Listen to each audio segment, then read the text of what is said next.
So I actually started as a Spanish teacher way back in the day, and then I worked with my husband and he started the robotics team here at South Doyle High School, and I started helping him and just got hooked in that and kind of transitioned over into STEM and engineering.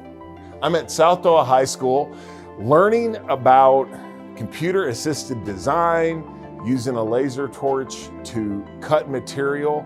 And what this is a backpack holder that inserts into a bracket on the wall. And the idea is to make it as light as possible while still being able to hold a 25-pound backpack. This is balsa wood, so it's just pretty amazing to see all of it.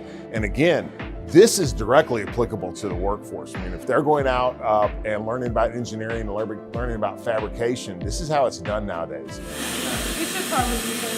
My favorite part, I think, of this class is stuff like this, where we get to make things and then break things and then learn from that. Because that's the prototyping and that's the iterative process. And seeing a kid start with nothing and being able to literally develop and design something and fabricate something from nothing is a really cool thing to see.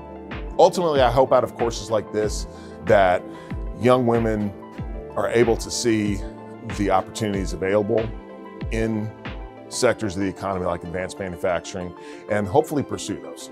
So I think for the girls in here to see that they have a female role model that's showing them that they can do this kind of is hopefully inspiring for them to want to keep going on that path. I mean, I just love it just because it's so much fun to see the excitement in kids when they get to take something that they designed on this computer and then hold it in the real world and be like, I made this, is the coolest process that I have ever seen. So that's kind of why I do it.